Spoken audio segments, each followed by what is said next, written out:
जैसा कि हमने कल देखा कि यार कुछ पढ़े ठोस वगैरह उनकी क्वालिटियाँ पढ़ी है ना। तो आज बात करते हैं किसी की द्रव की। द्रव क्या है, द्रव की कुछ क्वालिटियाँ पढ़ेंगे है ना। और फिर गैस भी देखेंगे, गैस की कुछ क्वालिटियाँ होंगी, आयतन होगा, घनत्व होगा, आकार, बहुत सारी चीज़ें होंगी जो उनको हम उसको देखेंगे। चलिए आज पढ़ते द्रव। द्रव अवस्था ठीक, इसको बोलते हैं लिक्विड स्टेट।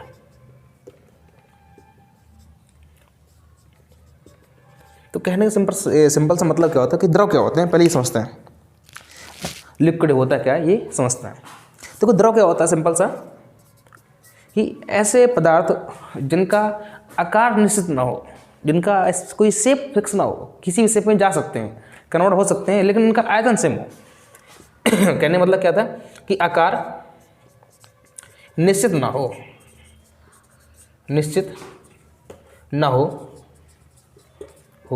लेकिन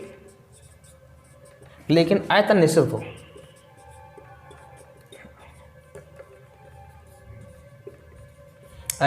हो।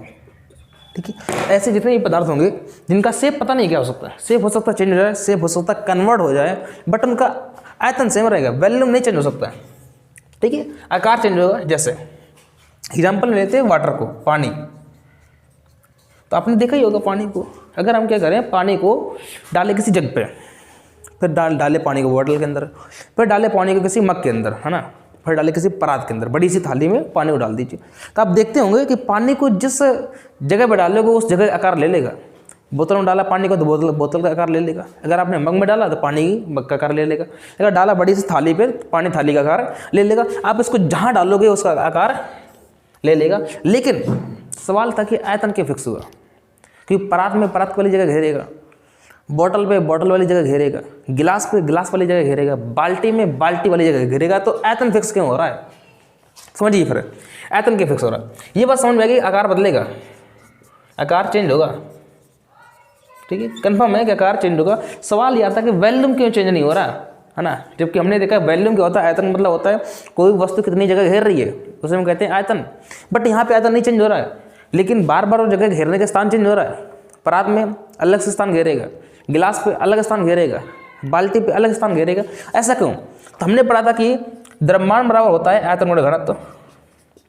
द्रव्यमान बराबर आयतन गुणे घनत्व। ओके, अगर मैं क्या करूँ, यहाँ से घनत्व को बट्टे में लेके आऊँ, घनत्व को बट्टे में लेके आऊँ, द्रव्यमान ये गुणे में है, ये कहाँ जाएगा, इसके बट्टे में, घनत्व इक्वल होता है आयतन। सिंपल समझिए। यहाँ पर आप देखिए, जब अपने अगर मान लेते एग्जाम्पल के लेते कि हमने पानी लिया 1 लीटर, पानी लिया हमने 1 लीटर। अगर 1 लीटर पानी लिया तो उसका द्रव्यमान तो फिक्स होगा ना, 1 लीटर। अब उसे चाहे आप मग में डालें, चाहे आप बाल्टी में डालें, चाहे आप परात में डालें, चाहे आप किसी भी चीज़ पर डालें, रहेगा तो 1 लीटर ना। उसकी जो क्वांटिटी, उसकी जो यूनिट होगी, मात्रा होगी, वो कितनी रहेगी, 1 लीटर। क्या बदलेगा? क्या नहीं बदलेगा। आप ऐसा करिए, पानी को लीजिए, डालिए मग में, 1 लीटर रहेगा। डालिए परात पे 1 लीटर रहेगा। डालिए बाल्टी में कितना, 1 लीटर। डालिए बोतल में, रहेगा तो 1 लीटर ना। चलिए, ये नहीं, द्रव्यमान फिक्स है, द्रव्यमान फिक्स है। सवाल आता है घनत्व। अच्छा, घनत्व क्या होता है? किसी पदार्थ में कोई कण कितना पास पास है उससे बोलते हैं उसका घनत्व। घनत्व मीन्स जैसे ये पार्टिकल हैं, ये बहुत पास पास है, ये बहुत पास पास है, कुछ पार्टिकल ये हैं, तो हम कह सकते हैं ये पार्टिकल थोड़ा बड़े पास पास है, पास पास में, तो इस जगह का जो घनत्व होगा, इस जगह का जो घनत्व होगा वो ज़्यादा होगा, यहाँ घनत्व कम होगा। किसी पदार्थ में जो कण जितने ज़्यादा दूर दूर होते हैं उसका घनत्व उतना ही कम होता है, जितने कण पास पास होते हैं उनका घनत्व उतना ज़्यादा होता है। एक बात देखिए ध्यान से, घनत्व की बात करते हैं। अगर आप पानी लेते हैं, जो पानी के जो पार्टिकल होंगे उनके अंदर जो अणु होंगे, जो पार्टिकल होंगे पानी के, जैसे मान लेते हैं वाटर है, सपोज दैट वाटर के अणु ऐसे ऐसे हैं, इस शेप पे वाटर के अणु है, उनके मध्य में इतनी जगह है वाटर में। अगर हम क्या करें, इसको उठाकर डालें परात में, तब भी अणुओं के अंदर जगह इतनी रहेगी ना, क्या चेंज होगी? क्या नहीं ना। आप डालिए इसको मग के अंदर, तब भी तो अणुओं के अंदर जगह इतनी रहेगी।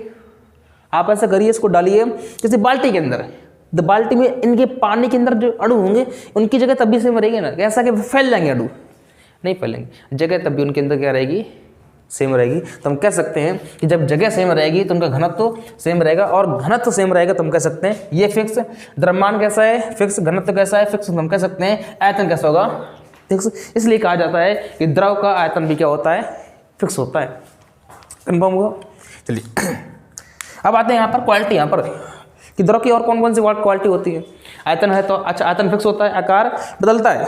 सवाल तो इसका संपीड़ता होती नहीं होती, क्या इसमें संपीड़ता होगी, अच्छा क्या इसमें प्रसार होगा, क्या इसमें प्रवाह होगा, ऐसी कुछ क्वालिटियाँ हैं जो हम पढ़ते हैं यहाँ पर। तो पढ़ते हैं, हेडिंग लगेगा द्रव की अवस्थाएं, द्रव की अवस्थाएं, द्रव की विशेषताएं। हेडिंग है द्रव की क्वालिटियाँ, यानी कौन कौन सी क्वालिटी होती है द्रव पे। तो पहली क्वालिटी आती है आकार की। आकार कहिए उसको, आप आकृति कहिए, बात वही है, ठीक है, आकार और आकृति। तो ये बात हम तो जान चुके हैं कि इसका आकार और आकृति फिक्स नहीं होती है। क्यों नहीं होती भाई, सवाल यह ऐसा क्यों नहीं होती है, आप समझिए क्यों नहीं होती है। सपोज करते हैं कि मेरे पास एक द्रव है, मेरे पास एक द्रव है, द्रव को मैंने इस बर्तन में भर रखा है, द्रव को मैंने इस बर्तन पे भर रखा है। तो इसके जो पार्टिकल होंगे कुछ इस फॉर्म पे होंगे, ये इसके पार्टिकल है द्रव के, जो भी मेरे पास द्रव है उसके पार्टिकल ये हैं, ये है पार्टिकल्स इसके। यहीं पर मैं बनाता हूं एक ठोस, मान लेते हैं मेरे पास कोई ठोस है, उसके पार्टिकल ऐसे हैं, उसके पार्टिकल ऐसे हैं, ठोस के, द्रव के पार्टिकल्स ऐसे हैं।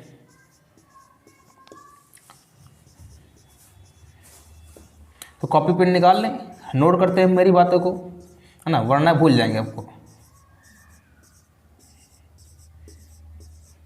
अच्छा अब देखिए, ये द्रव अवस्था में, ये ठोस अवस्था में। अब देखिए इनकी अणुओं के मध्य बहुत कम स्थान है, जो है कौन सा, रिक्त स्थान, रिक्त स्थान बहुत कम है। अब चूंकि रिक्त स्थान बहुत कम है तो पार्टिकल के मतलब लगने वाला अंतराणु बल बहुत ज़्यादा होगा। हाँ बिल्कुल सही, कल देखा था हमने कल इस बात को देखा था कि अगर अणुओं के मध्य जगह बहुत कम है, यानी अणु बहुत पास पास है, तो लगने वाला बल बहुत ज़्यादा होता है। तो इन अणुओं के मध्य जो बल लगे हैं, अंतराणुक बल,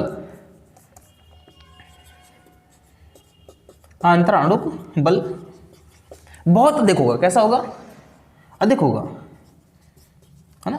अब आप कंपेयर करिए इससे, द्रव से कंपेयर करिए, इस द्रव से आप देख रहे हैं कि इसके पार्टिकल बहुत पास पास में, तो रिक्त स्थान बहुत कम है, इसलिए अंतराणुक बल बहुत ज़्यादा है। आप कंपेयर करिए इस द्रव से, आप देखिए इसकी तुलना में इसके कण थोड़ा दूर दूर हैं, और अगर इसके कण दूर दूर हैं तो इसकी तुलना में इसमें रिक्त स्थान ज़्यादा है, इसमें रिक्त स्थान ज़्यादा है।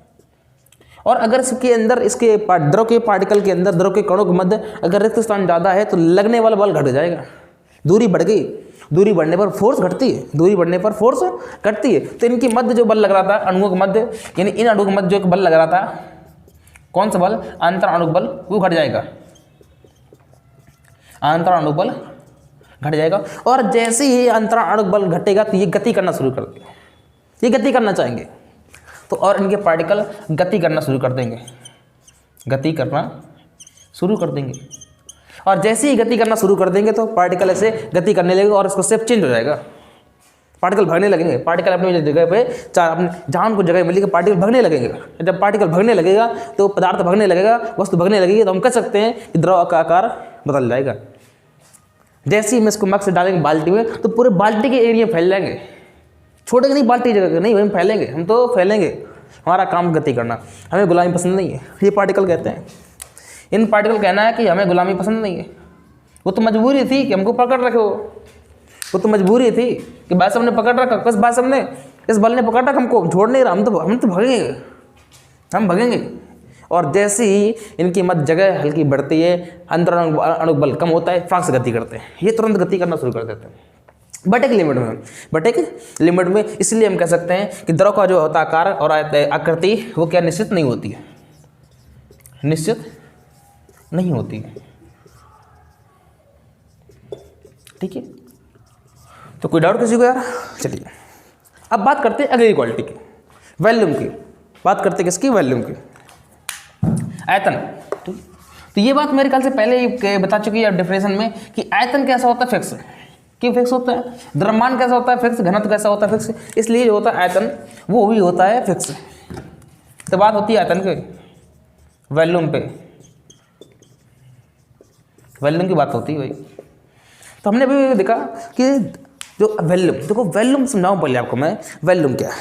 देखो वॉल्यूम दो तरीके से निकलता है, एक होता है मैथमेटिक्स का वॉल्यूम, जो होता है गणित में वॉल्यूम, एक होता है किसका? केमिस्ट्री का वॉल्यूम। भाई वॉल्यूम आता है कि कोई वस्तु कितना स्थान घेरती है 3D में, यानी कि लंबाई में, चौड़ाई में और ऊंचाई में कोई वस्तु कितना स्थान घेरती है उसे हम कहते हैं उसका आयतन।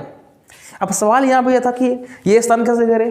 अगर हम डालते परात में तो परात का स्थान ले रहा है, डालते हैं इसको बाल्टी में, ये बाल्टी का स्थान ले रहा है ना। लेकिन सवाल ये समझिए कि द्रव्यमान कम हो रहा है क्या? नहीं। अगर 1 लीटर रहेगा तो 1 लीटर ना। अच्छा, घनत्व कम हो रहा है क्या? क्या ओट्स के अणु थे उनके मध्य स्थान था ये बदल रहा है क्या? भाई स्थान तब बदले जब हीट करते उसको, हीट तो कर नहीं रहे तो स्थान बदलेगा? हम नहीं बदलेगा। तो इसलिए हम कह सकते हैं कि इसका जो होता है आयतन वो कैसा होता है? फिक्स होता है। इनका आयतन निश्चित होता है, निश्चित होता है। ओके, चलिए ये रही कौन सी? Second property. आते थर्ड क्वालिटी पे। थर्ड क्वालिटी क्या होती है? संपीड़ितता। संपीड़ितता, इसको बोलते हैं कॉम्प्रेसिबिलिटी। Compressibility, compressibility. अच्छा, ये कौन सी क्वालिटी होती है? देखो क्या होता है कि अगर किसी वस्तु को दाब दे दिया जाए, दाब बढ़ाकर आयतन कम करने की क्रिया को हम बोलते हैं संपीड़ितता। दाब बढ़ाकर, दाब बढ़ाकर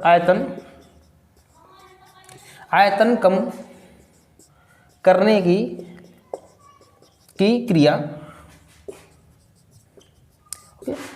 संपीड़ितता कहलाती है। अगर हम क्या करें, किसी वस्तु को दबा दे, जैसे आप सोचिए कि वो सोखता टाइप्स का है, तो ये सोखता थर्मोकोल है, आप ऐसा करिए उसको लीजिए, दबाइए, दबाने से उसका आयतन कम होगा, वो कम जगह घेरेगा, वो जगह कम घेरेगा, अणु पास आएंगे, अणु इसके पास आएंगे, जगह कम घेरेगा तो हम कह सकते हैं कि उसका आयतन कम हो गया। तो किसी भी वस्तु का दाब बढ़ाकर उसका आयतन कम करने की जो क्रिया होती है उसे हम बोलते हैं संपीड़ितता, कॉम्प्रेसिबिलिटी। लेकिन सवाल ये था कि क्या द्रव में संपीड़ितता होती है? और अगर होती है तो फिर कितनी होती है? द्रव से ज़्यादा होती है, कम होती है? गैस से ज़्यादा होती है, फिर कम होती है?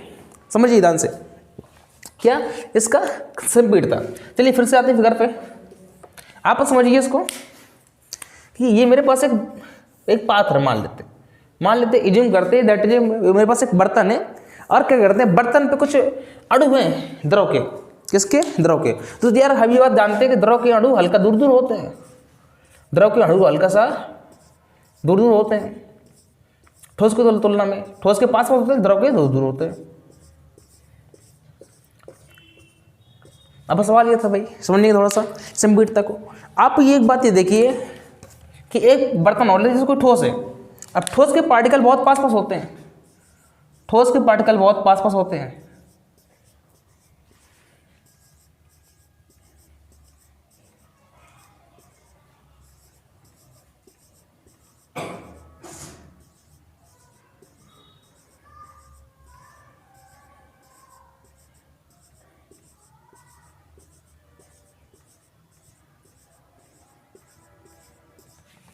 अब देखिए ये ठोस के पार्टिकल्स हैं, ये द्रव के पार्टिकल्स हैं। आप समझिए सिंपल सा, ये जो पार्टिकल्स हैं इनकी मध्य स्थान कम है, इनकी अणुओं का जो मध्य स्थान है वो बहुत कम है।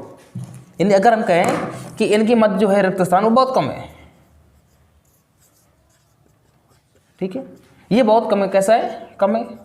लेकिन यहाँ पर देखें, यहाँ पर जो है रिक्त स्थान वो अधिक है।